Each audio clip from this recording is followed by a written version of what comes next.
Kit Martin podcast, and we'd like to introduce you to the main character in this story. His name is Chris Martin. Christian Richard Martin and his military friends would later nickname him Kit. The name Kit Martin is beginning to become a household name across our country.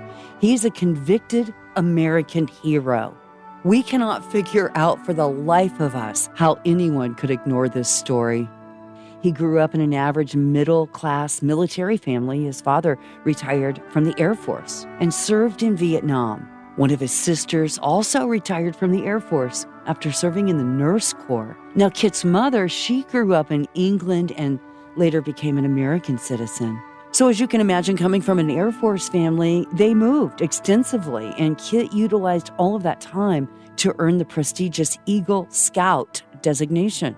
With the family's military history, at 17 years old, Kit Martin decided to join the United States Army Reserves. He learned to be a cavalry scout while attending the University of Nebraska, and upon graduating college with honors, he earned a full commission as a full-time Army officer. Kit met and fell in love for the first time in his life with Stacy.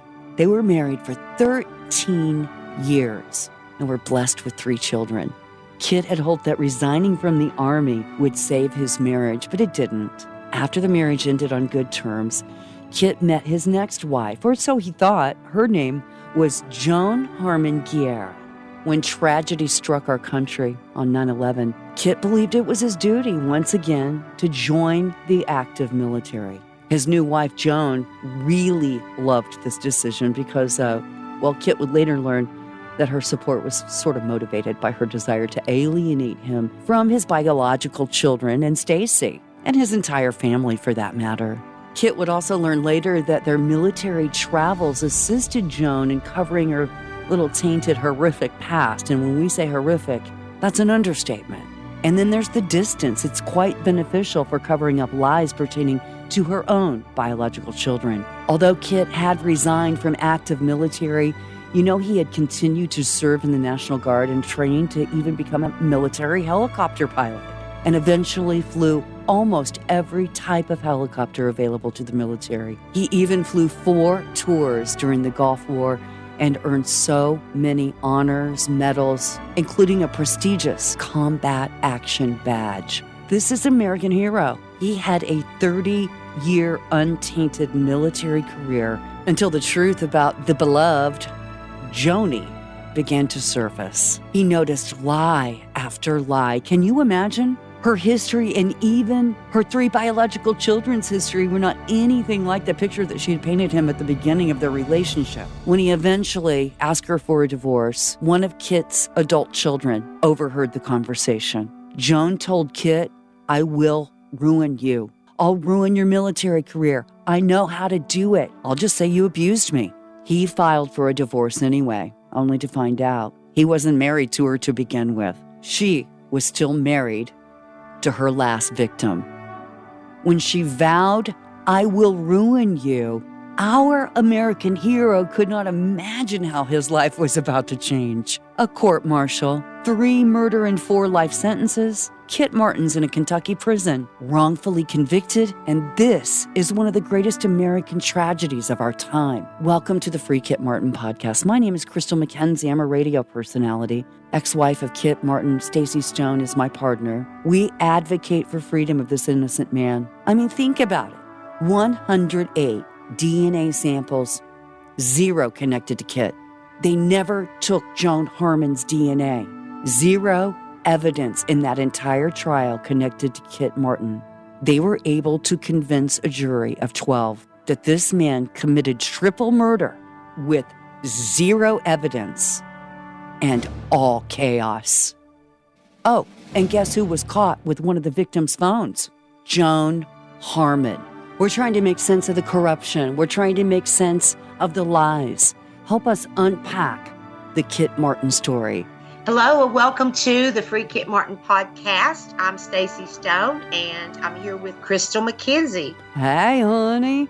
Well, we're over our colds. Now we just have the cold weather to contend with. Is it a blizzard in Tennessee yet? It is not snowing, but it is cold, and that is not my favorite time of year. Yeah, and it's going to be all week. It's going to be on again, off again. But we do have blizzard weather in parts of the United States. So if you're dealing with that, at least you have the podcast. We will keep you warm with some details. There you go. With some details on the Kit Martin story. It is an unbelievable tale. And I think something like this, an American hero serving time in jail for crimes he didn't commit, I just can't figure out why not everybody in the whole world wants to be a part of this movement. Well, and I think that's part of this movement is getting the word out. I think there's so many people out there that either haven't heard it or they just don't understand the depth of it. They don't understand how the court-martial and the murders were all related and it was all instigated by the same person. Yeah. So I think that's a big part of it. It's a really big part of it. And of course, the person that we're talking about, the alt-perp, is Joan Harmon.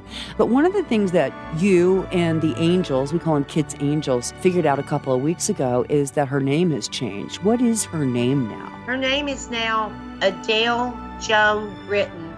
And Gritton, the only relation to that we can find is that was her stepfather's last name. Right, out of Oregon. Right, and we did get a copy of that, and there was a judge that had signed that. So the name has been a legal change. However, I'm not sure what story she may have told to have that done because, as I understand it, since she has a felony of bigamy where Kit Martin thought he was married to her, and he later, 8 or 9 years later, found out he never was married to her. And so she was convicted of a felony. And my understanding, and I'm not a lawyer, but my understanding is if you have a felony, you're not supposed to be able to change your name unless that is granted by a judge. Of course, I can only imagine the stories that she may have told the judge to get that done. Yeah. And I did figure out the judge's name and looked it up. His name is the Honorable Clint Harris, or made that happen for Joan. And that happened, if I'm not mistaken, Crystal, when she was granted an order for a name change.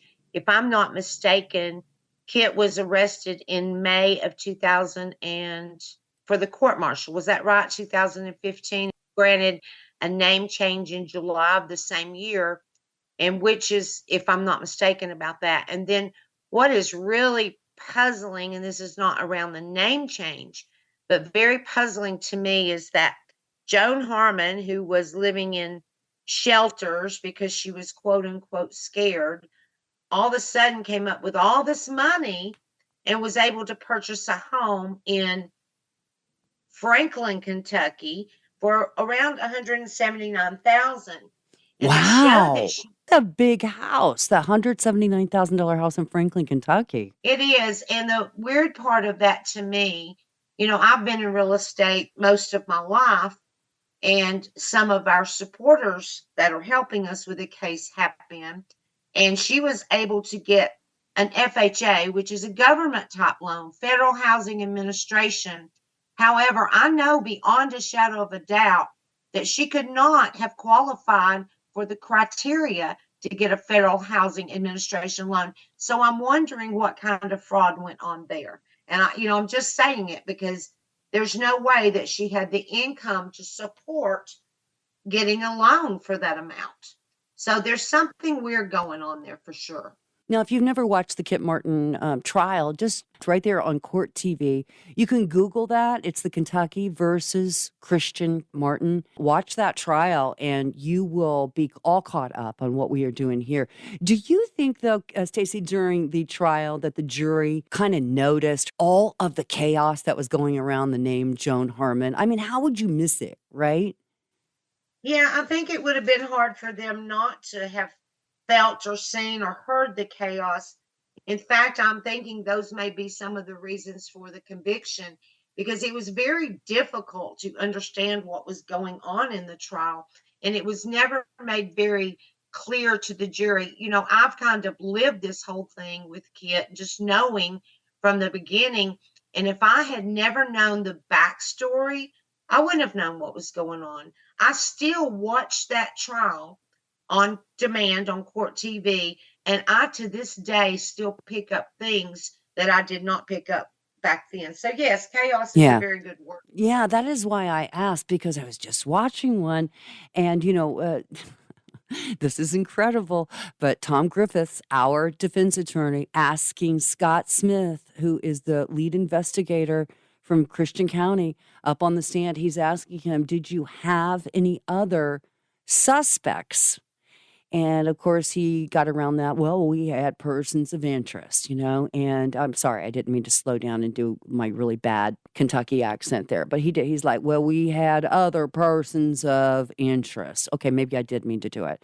You had other suspects, right? I had other people of interest. Joan Harmon? She was a person of interest at the beginning, was fairly quickly ruled out due to location and activity that she was doing at the time that the suspected murder of Mr. Phillips happened. Well, you didn't get her DNA, right? No, sir, I did not. And then he quickly ruled out that Joan had anything at all to do with any of this. He used the word quickly. Well, what was her alibi? Because guess what?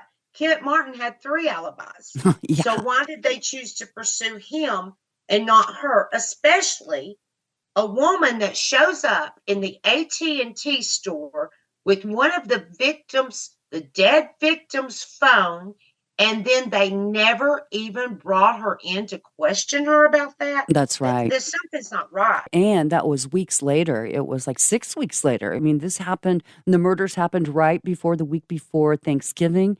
And she brought that into the AT&T store on New Year's Eve that same year, 2015.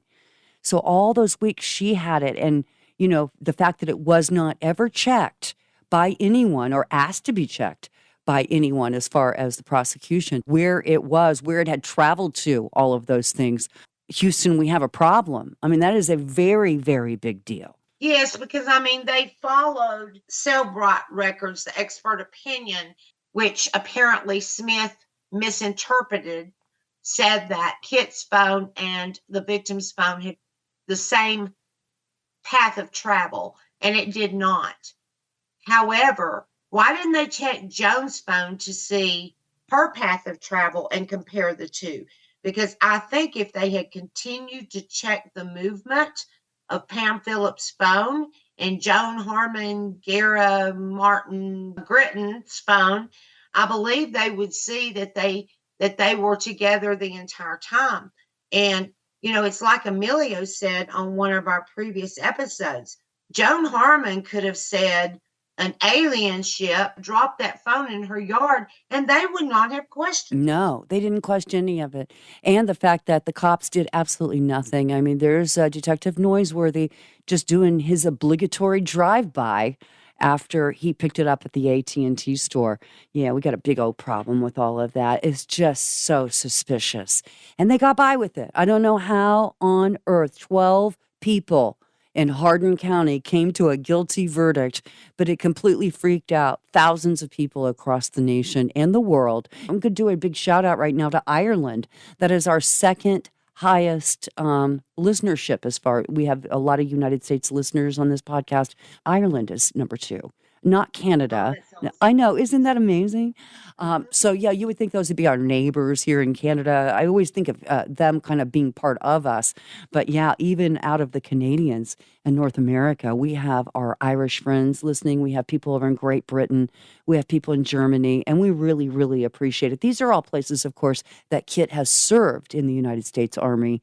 And we know a lot of those folks are following as well. So thank you so much to our international listeners here on the Free Kit Martin podcast. By the way, we're putting this all onto YouTube now. I'm starting to put reels onto YouTube. And eventually you and I are going to turn the mic on and just throw our faces up there as well. And that'll be a quick way to get the 1,000 that we need to start really pulling in the listenership that we need for something like this, because you know how the old Amway sales thing went, you tell two people, then they tell two people. And if you're old Yes. enough to remember the Amway thing, God bless you. But yeah, that's the way this works in social media as well. We really would love for you to use that hashtag #FreeKitMartin and also the hashtag Joan had the phone. It makes it more interesting, to be quite honest with you. We'd like for you to follow, share, like anything you see on social media. And by the way, we're not just on Facebook and YouTube. We're also on Instagram, and we've got a very big following, or starting to get a good following, on TikTok. And that's where we put a lot of this kind of stuff. A lot of our content goes to TikTok because it's just, well, for number one, it's fun to make those. And you can, and a lot of, you want to hear the story quickly, right? A lot of people don't have the time to sit and listen to, wow, there was a court martial and he went to jail for 90 days after the court martial. And what was that all about? And here I'm trying to catch up. You know, I know it's really hard to kind of follow this story, but we make it a lot easier for you over there on our YouTube channel, our TikTok channel. You can really catch up quickly. And most especially the way to do that would be on Court TV and just watch the trial, right, Stacey? Absolutely. We're also, I want to mention, available on Apple, I believe, right? Oh, yes, we are available on Apple. So if you've been going, say, to Podbean and listening to this, that's fine. But if you do have Apple devices and your Apple phone, you know what I actually got us set up on is the whole Alexa thing. And that's fascinating. So, you know, anything that you say to Alexa, like, Alexa, you know, turn on the Free Kit Martin podcast, that's all a go now. So all of that is just fascinating to me. Hey, speaking of social media, we want to thank the real media outlets who have followed this story as well. Court TV for taking this story and covering it back in June of 2021. Dennis Ferrier, too. I saw you on one of the Dennis Ferrier episodes. What a kind, gentle man he seems like, number one. But this is a very famous guy out of Nashville, right? At the Fox station out of Nashville. That's right. And we will be working with him to do some more, to have some more coverage on the case. And he is a very kind soul. He covered Adam Brazel was exonerated after 12 years in prison for mistaken identity for murder. And Dennis Ferrier covered that on the Ferrier Files. And this is how I was introduced to him. But he's been very, very helpful. We are talking to some other media sources and have had interest shown, and we will be coming out soon with some more coverage, which brings me to Emilio's book is coming out. Days away now. Isn't that something? February 13th, we learned on our last episode that Emilio Corsetti's book, I Will Ruin You, which is basically the book of the Kit Martin story and the Kit Martin trial and the injustice industry that put that man behind bars. So that will be out, and he hopes that it will be out by that date. And what was the subtitle? There's a new subtitle to that book, I believe. Yeah, The Twisted Truth Behind the Kit Martin trial, which does make sense. I said it kind of sounds like, you know, when he first said it, I was like, it kind of sounds like something I've seen on YouTube, which there is. You know, we have had some really famous people like Dr. Todd has covered this story. And one of my favorite channels out there is That Chapter with Mike. And he's also Irish. I bet you that's where we're getting a lot of our Irish people, too. He is from Ireland. And yeah, That Chapter has also covered the Kit Martin story. So some of those bigger YouTube channels, you know. But hey, I want to talk to you about the discovery. Where is the discovery right now? Kit has been promised he would get an electronic copy of that for over 2 years. I had one of our attorneys and who said that he would help me to get that, and he's been trying diligently. And I don't know the legalities of it because, as we know, the appeal has been sent in for reconsideration to the Supreme Court. Perhaps that's the holdup. I'm not sure. But at this point, we have not been able to get a copy of the discovery, which once the Supreme Court decision has been made, we'll need to get a copy of that for whatever attorney that takes that. Wherever the family goes next. So it's in Frankfort, the capital of Kentucky. And of course, as Stacey just mentioned, this is in their hands again for reconsideration. They've already taken the arson charges and just threw them away. They know that part of this case was absolute BS. They know it. I like that. I like that that happened. That gives me hope for mankind, number one. And number two, it gives me hope that in this reconsideration, do you have any idea what we were arguing in the reconsideration as far as our attorneys? It was about being able to use the hearsay evidence in the trial because our whole system has been built around not being able to use hearsay. However, Judge Atkins, made the decision to allow, on the prosecution side, to allow 4 people to testify the hearsay evidence. However, that wasn't allowed on our side. We weren't even allowed to have Joan Harmon and her son to come in the courtroom and plead the fifth in front of the jury. She had to do that so that the jury didn't know anything about it. Mm-hmm. And so my understanding is the main thing that is being taken back in front of the Supreme Court at this time is about the hearsay evidence. So Yeah. we're waiting on a ruling on. Think about that. That can't change. If it changes in the state of Kentucky, it can change on a national level too. And that's just basically he said, she said. And that makes the justice system like a downright dangerous place to be at that point. You know? I feel like it is very dangerous. You know, Crystal, we talked about this some last night. When Kit Martin met Joni and she had a pattern of this behavior, she actually, you know, the man she had been with before Kit was Carlos Guerra. And, you know, she had Kit and everyone around convinced that Carlos Guerra was this horrible man. He had been mean to her. He was a Guatemalan special forces agent who was trained with a knife to kill. And so she had everybody in her life thinking the worst of Carlos. Right. And then when the court martial came down and he came in and actually testified, he had been looking for his children. And he actually was this sweet man that drove a forklift in Oh. Tennessee. Oh, that's And just so it sad. wasn't anything like she made him out to be. So this is a pattern of behavior. So if there was anyone that had any fear of Kit Martin, it had to be that she had instilled that fear in them, not because they had a valid reason to be afraid, but because Joan continues that pattern of behavior of speaking very poorly, very bad, making whoever that she was with, the one before, to seem like they're an evil, mean fighting machine, because that's her Mhm. pattern. That's her history of what she's done since she was 14 to 15 years old.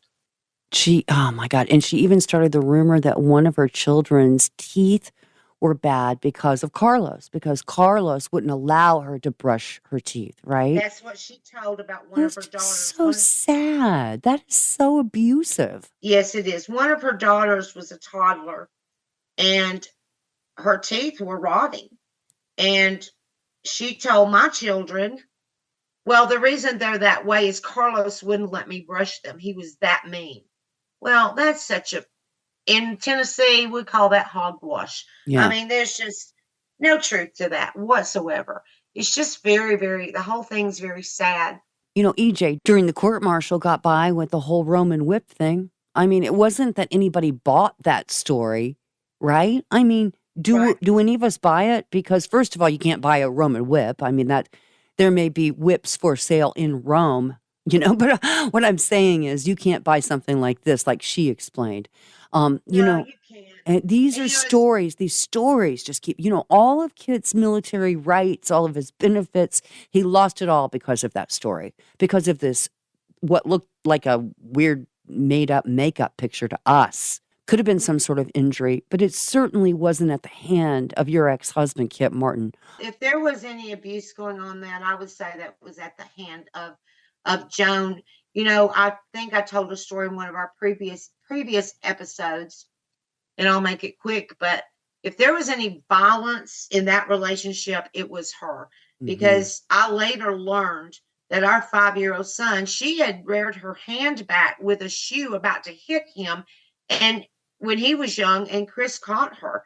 And so, and she also, there was stories of how she had taken this supposed picture of Elijah up and down the street showing all the neighbors saying, oh, look how bad Kit is. Look what he did to my son. Kit wouldn't have done that. Now, you know me, Crystal. If I had any idea, even a centimeter, that Kit Martin would be mean to any children, I would have never allowed my children to go around him. No. And that just wasn't the case at all. You know, No. He's not that kind of person. No, and I will go on to say even further and double down and say that this guy provided for them probably the best life they ever lived. He absolutely did. He sent the children to private schools. He went with Elijah to karate lessons. I mean, I don't know what all they were involved in, but I do know that they lived a very good life because of Kit Martin. Yeah, and she wasn't going to lose that. that. She was not going to lose that. I mean, because he went to her and said, I want a divorce. And man, she decided, nope, you can't divorce me. And then they find out that she's a bigamist. And then there's a court martial and he's done everything wrong known to man that a man could possibly do wrong.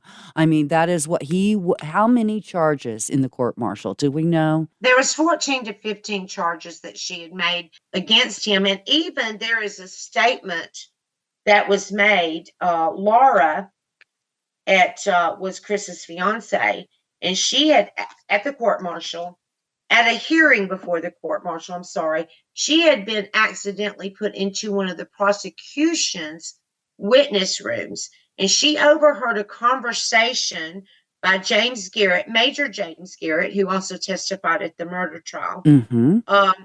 and Bashore, who were the two attorneys trying to prosecute Kit at the court martial. And she heard them discussing Joan and said that she was, and I'm quoting this from a court order, a court document, and said that she heard them say they knew she was not credible and they were using her false allegations against Major Martin in a threat and leverage in order to continue the pursuit of the court martial against him, and that they would drop them at a later time. They didn't know that she was hearing what they said. She went forward and told them what she had heard. They put her on the stand. She swore to it. Major Garrett and Major Bashore got on the stand and denied that they made the statement, said they never made a statement. But here's the interesting part. It got to the actual court martial, and they did exactly what they said they were going to do, that Laura overheard, because it was close to court martial time, and they dropped the charges personally against Joni. Mm-hmm. They dropped those charges so that she wouldn't have to get on the stand. Again, that goes to them saying she was not credible and that they were only going to use those charges to make it go forward to a court martial.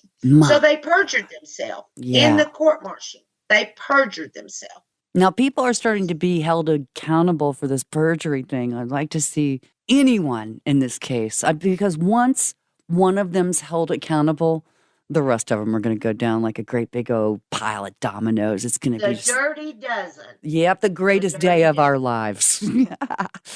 One can dream that you'll all be held accountable someday for lying under oath and for everything else that happened to take an innocent man down because you needed a conviction. I've never seen anything like it in my life. I've heard that so many times from so many people. I've never seen anything like that in my life. I think that's why I became involved in this, Stacey.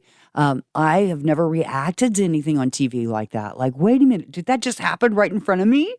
How do we just let this go? You know, you can tell Kit's a nice guy. When he was testifying, one of the things that stuck out to me, and I'm sure a lot of people, he's a military guy. He is such a military guy. I mean, the way he talks, the way, kind of talks like a military guy. I mean, that sounded awful, the way I just impersonated him there. But he does. He has kind of this military thing about him. And Vinnie Politan didn't take too kindly to him. You know, the guy from Court TV. And a lot of our followers, they're really mad at Vinnie for that. Like, it's unforgivable to them. But he does have to do a counterpoint situation. When you're on a television show like that, somebody's got to be on the other side. And most everybody from Court TV was taking the defense side of that case. So he was trying to back up the prosecution, and man, did he got some slack for it. Well, let's address that a little bit. Kit's testimony. And I will be honest with you that before that day, I asked Kit to not go on the stand. Not because I didn't believe him or because I thought he had anything to hide, but not everybody takes as kind to a military personality. Yeah. And I don't think he helped himself because he is so innocent, which may sound cliche, but he is so innocent that, to him, they really beat him up for saying the word, "This is stupid. I didn't do this." But to him, it was just so unthinkable that he would do something like this. And, his personality, he does have that military personality. That's just who he is. He was in the military for 30 years. How could he not have that personality? It did rub some people the wrong way. And she kept saying, Barbara Whaley, in all the way through, that everything was done in military precision. Believe me, it was not. This was one of the sloppiest murders known to mankind. I didn't see any kind of military precision. That Major Kit Martin, I mean, that's a serious soldier right there. And I'm just... Military precision is not even a correct adjective for this. It was not military precision. You do not have 5 bullets in one of your victims if it's military precision. It doesn't work that way. It just doesn't. And Whaley said a lot of things that we could disprove. Absolutely. Right. And when you want to go there, we will go there with that. Let's do a whole Barbara Whaley show. That's coming up. Hey, by the way, if you were waiting on Jamie to come, Mr. James Phillips, lawyer, he was the actual attorney for the court-martial. There's so many attorneys, and some were like at the beginning, and then some followed through and remained with Kit. But James Phillips has been with, and I know it's odd that his last name's Phillips, but yes, he has been with Kit for a very long time, as far as always giving him advice and always just being there for him, right? Even after the court-martial. Did you see him inside the trial? Was he sitting in there at all, ever? I did. Actually, he questioned me, so. Oh, fantastic. He was the attorney there. And Mr. Phillips was prepared to be on here yesterday, and we had a scheduling. Yeah, he will be joining us, and we cannot wait to talk to Jamie. Hey, we are going to go ahead and call it a day here. We got to get ready for the blizzard and go to the store and buy them out of milk and bread. Hopefully you're doing okay with this and with the blizzard situation. And we appreciate you listening to the Free Kit Martin podcast. A lot of you have been there from the very beginning. Back in 2021, there was a whole movement that started, and we have now put a couple of exit ramps on that. We have gotten off into a podcast realm. We have all kinds of social media. We have a Facebook page. The Free Kit Martin podcast has its own Facebook page, and we go live on that as well. So, and we will be going live on the YouTube. We're trying to figure that out right now. Stacy and I are sitting and figuring all that out. So just so you know, we appreciate your kindness. We appreciate all the follows, the likes, the shares, the hashtags. Keep those going, because it's a movement, and we're new at this too, and it's a grassroots movement. This is kind of some vigilante justice here, when you're actually looking at an entire state that took down one of your relatives. I mean, isn't it like just unthinkable? It's unfathomable. Sometimes it feels like that it's not real. I remember sitting in the trial the day that the jury's decision came in, and I can't figure out to this day if, when you have a wreck and everything's in slow motion, I don't know if that was my brain doing that or if Chris was really moving in slow motion, but it just didn't seem real. So. Yeah. Stacy, thank you for just remaining vigilant, remaining strong throughout this whole thing. I'm trying to do the same, and I think we got this, man. We are seeing some movement here and there, and we're going to keep you abreast of that situation as we see movement in this case. We are sitting on some very big news that you teased on Court TV not very long ago, and there is a time that can come out, and it isn't right now because, of course, the Kentucky Supreme Court still has this case. And so we remain strong throughout this. We're going to try to remain brave and we are waiting on the Kentucky Supreme Court decision. So until then, you will not see us on Court TV or any of those other things, but you're about to. Thank you all. And Crystal and I want to say this real quickly. We saw a quote that was amazing, and the first part of it was, a man asked God, why are you sending me through such rough waters? And God said, because I know your enemies can't swim.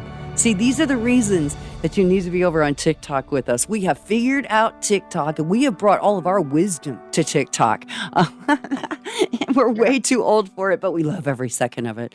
Check out our TikTok. It's the Free Kit Martin podcast TikTok page, Facebook. We're on Instagram, and now we have taken off on YouTube. So thanks again for listening. We'll see you next week with Jamie Phillips, the attorney from the court martial.